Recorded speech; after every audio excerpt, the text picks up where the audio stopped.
el sistema no me cubre, el Estado no me protege. Entonces, es un tema de rabia acumulada que se va viendo. Sí, de hecho había una cuña que decía que Chile no es que estaba viviendo un paraíso, sino que estaba dormido nomás. Y siempre, de hecho, nosotros siempre decíamos, los argentinos siempre tienen protestas, paralizan todo. Chile debe ser igual. Entonces, hoy día estamos como, se está viviendo como ese asunto de como paralizar, pero resulta que vino la pandemia y yo creo que fue lo mejor que le pudo pasar al presidente Piñera. Eh, lo mejor en el sentido de ganancia política, porque nosotros decíamos, lo mejor, cuando antes de pasar la pandemia, decíamos, lo mejor que le podía pasar al presidente es que le llegara un terremoto, que hubiera un terremoto, porque ahí genera la necesidad de unificación, y vino algo peor. Entonces, Claro. entonces claro, y al final es una ganancia política que tiene más o menos calmado el pueblo, entonces yo creo que Piñera está más enfocado en eso. Yo creo que muchos de los hoy que participan en esta conversación, los que hoy nos acompañan, son como estudiantes de la Facultad de Derecho y profesionales en Derecho, también personas que están vivenciando afectación en sus derechos. Yo les pregunto, sean aquellos que ya estuvieron participando, Macarena, Cristian, Joaquín, Mariano o alguien nuevo, ¿cómo están vivenciando ustedes esto?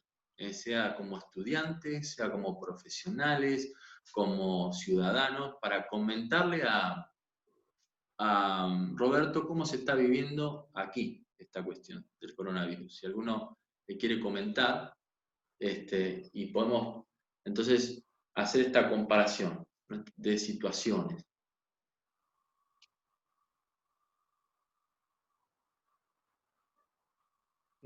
Bueno, yo hago un comentario y también como para consultarle a Roberto, que por ahí no hablamos tanto de lo que es el derecho penal.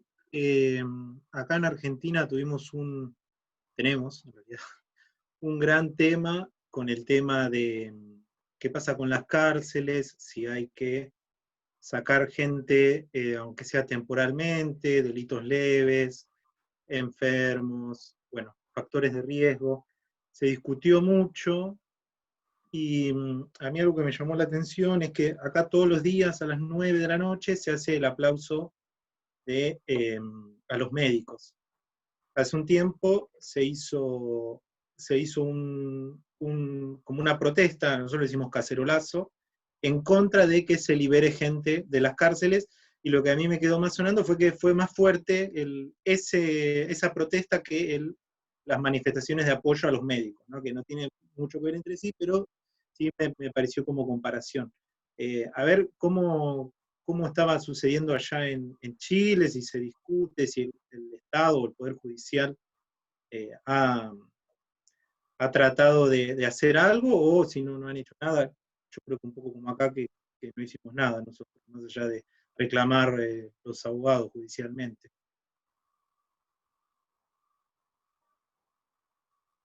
Perfecto. Estaba silenciado el micrófono por si acaso, por eso me demoré un poco más. El sistema penal, bueno, a ver, de comienzo ha seguido funcionando uno ve ahora los comparendos, muchos colegas míos trabajan con comparendos, videollamadas. Está estamos acá el juez, está acá el fiscal, está abajo el acusador, etcétera, etcétera, el defensor, los imputados están abajo. Entonces, es bien extraña la situación, pero el sistema penal yo creo que como ningún otro sistema debiese suspenderse por razones lógicas, ¿cierto? Hay derechos de primera generación, por así decirlo, que están bien comprometidos. En Chile se discutió, pasó y se aprobó.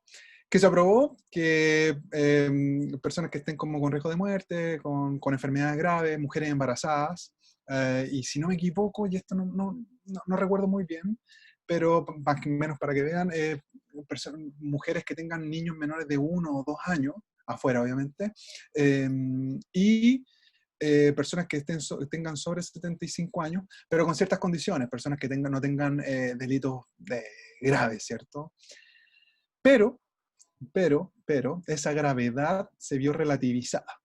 ¿Por qué? Porque claro, estos delitos graves se aplicaban a ciertos imputados, a cierta gente que estaba detenida, estaba en definitiva detenida, pero los que son mayores de 75 años, independientes, si hubiesen matado a 20.000 personas, quedan libres.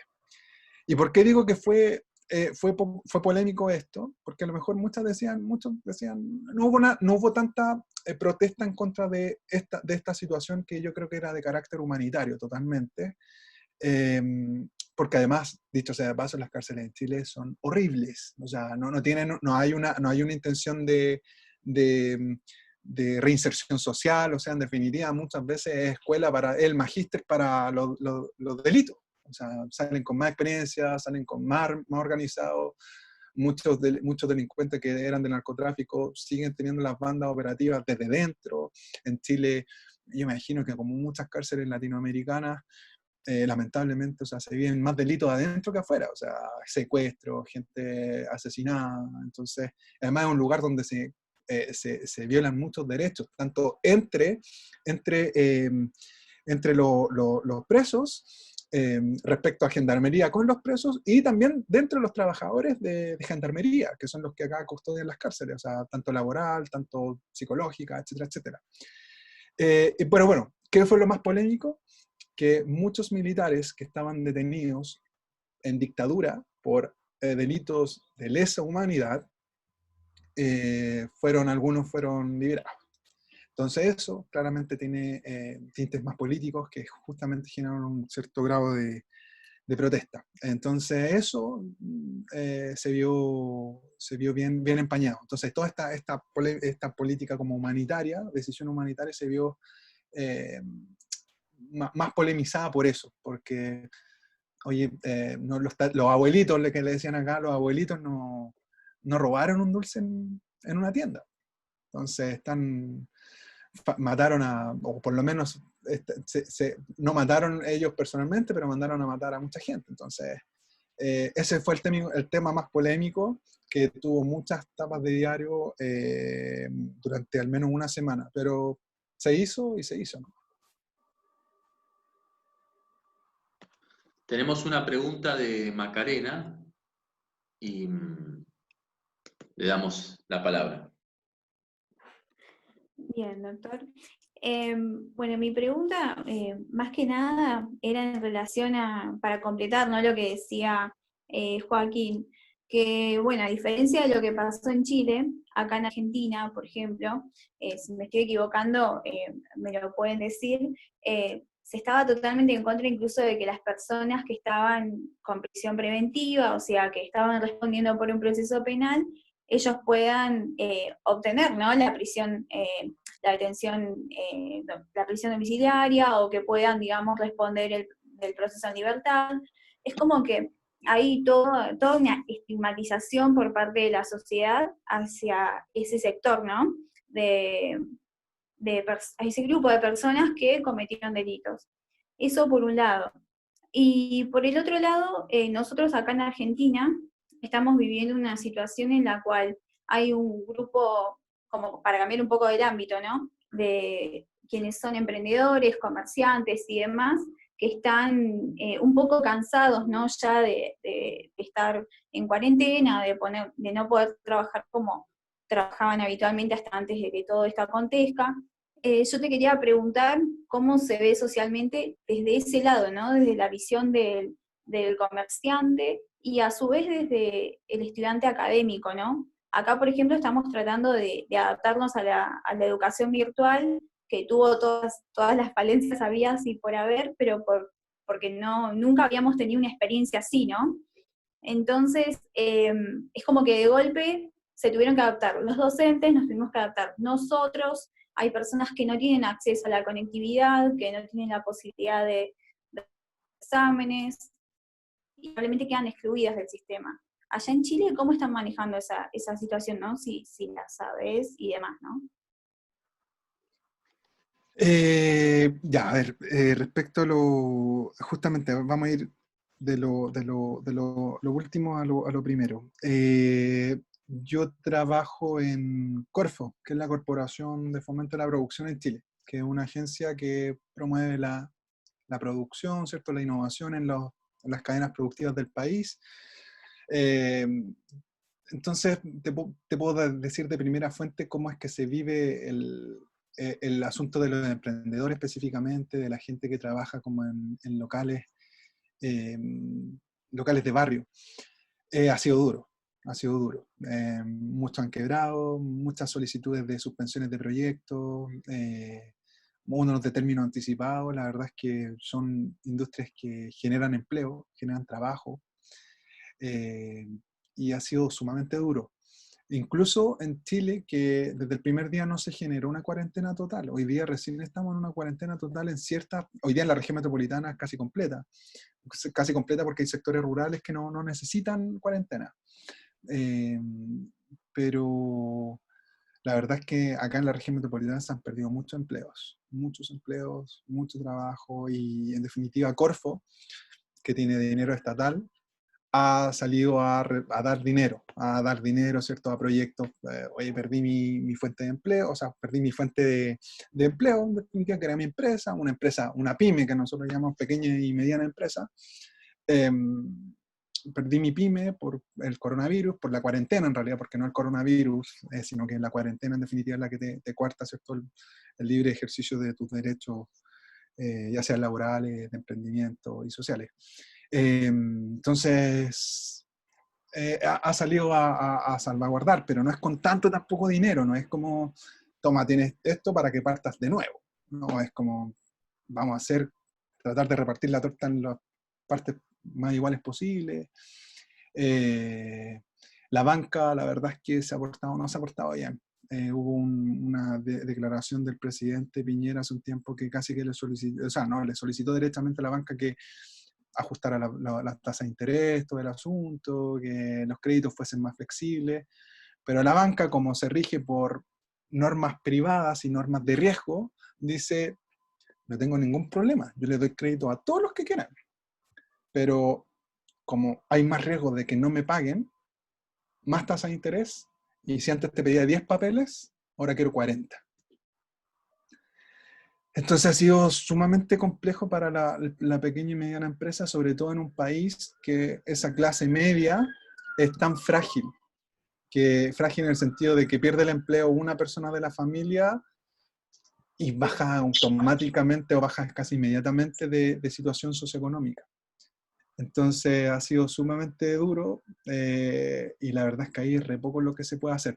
Sí fue bien criticado al principio de que el presidente Piñera no quisiera cuarentena total, porque Piñera es un empresario, entonces él entendía muy bien que no puede paralizar un país porque no sabe cuánto va a durar esta pandemia. Entonces para él era más lógico, bajo su entendimiento profesional y experiencia, retrasar lo más que fuese esta paralización. Entonces que el país se siguiera moviendo todo lo que pudiese hasta que no diera más, y ahí hacerlo. Y ahí hay muchas críticas, porque eso también implica un riesgo. Más fallecidos, por eso tenemos más fallecidos, y día a día fallecen más, no obstante que tenemos un porcentaje de una tasa de 1.6 fallecidos en comparación a la gente contagiada, pero que no deja de ser. Entonces, un país que somos 17 millones de habitantes, claro, cuando te dicen se murieron 200 personas, tú te das cuenta que es complejo. Entonces, además, sobre todo cuando uno que tiene a lo mejor una situación no acomodada, pero sí mucho más aventajada que otros, te das cuenta que ese círculo que estaba a lo mejor lo veían lejano, de gente que estaba contagiada o gente que estaba falleciendo, se acerca. Ahora tengo amigos que están contagiados, por ejemplo, que hace un mes no me hubiese imaginado que hubiesen estado contagiados, y que son emprendedores y que le han sufrido. Entonces, no es menor. ¿Cuáles eran tus otras consultas? Me enfoqué en una, me alargué demasiado en esta. No, está bien. Igual me acabo de acordar la pregunta que tenía que hacer, que, bueno, me había olvidado. Más que nada era sobre este nuevo derecho, ¿no? De tratar de que el derecho baje a las personas. Puede ser que, pienso, ¿no? Que por ahí muchos de los reclamos sociales que se dan, que surgen, o por ahí los conflictos que surgen en medio de la sociedad, ya sea en un determinado sector, sea por falta de no sé, capacitación o educación en el derecho en las escuelas. No sé, yo sostengo y siempre pensé que para mí el derecho es algo que uno tiene que estudiar desde que es muy chico, ¿no? Uno tiene que conocer cuáles son sus derechos, uno tiene que saber cuáles son sus obligaciones, uno tiene que saber de dónde está parado, y no puede ser, no sé, que uno se aprenda la Constitución Nacional recién cuando pisa una facultad de Derecho o otra carrera por ahí lo pueda llegar a permitir y a fomentar. Creo que es una cuestión más de política educacional y social, o se lo puede titular de cualquier manera, pero que implica que toda la sociedad, la cual con sus impuestos sostiene las instituciones, tendrían que darle, ¿no?, esa herramienta al ciudadano de saber dónde está parado, y que no Sí, sea el derecho algo de pocos, ¿no? exactamente. Me acordé de la otra pregunta, que era respecto al estigma y la prisión preventiva, qué es lo que estaba pasando acá, y el estigma que hay también de la oposición que hubo, ¿cierto? En contra como a liberar, ¿cierto?, a ciertas personas que estaban condenadas por delito allá en Argentina. Bueno, acá pasa lo mismo también, hay una estigmatización, pero una estigmatización única y exclusivamente porque sabes que la cárcel no te está reeducando. No estás viviendo una reinserción social, no te están generando oportunidades. Sí, de repente muestran al detenido que rehizo su vida, pero ¿es cuánto? 5 de una población carcelaria de cuánta gente. Entonces, aquí también está el mismo estigma. De hecho, acá a los padres que no pagan la pensión de alimentos, el último castigo o la última sanción, cuando ya no pagan y no quieren pagar, es el arresto nocturno, que se hace en comisarías, en los calabozos de las comisarías. Pero hoy día ya no se puede. Por esta cuestión de la pandemia no lo llevan. Entonces también ahí hay una afectación a un derecho sumamente demandado acá en Chile. Nosotros le llamamos comúnmente los papitos corazón, los que escapan de esta obligación de pagar la pensión. Los papitos corazón no los pueden ir a buscar. Ya no puedes recurrir a la última ratio de las sanciones, porque la pandemia no lo permite. Eso, y para cerrar esa pregunta, y pasando a justamente que el derecho baje y se acerque a la gente, la respuesta en definitiva a tu pregunta es, ¿qué hacemos con la educación? ¿Para qué estamos educando hoy día a nuestros niños? Acá en Chile yo te lo planteo, yo no sé cómo será en Argentina. Yo les doy un caso. En Chile tú pasas de primero básico, que son los niños de 6 años que entran a la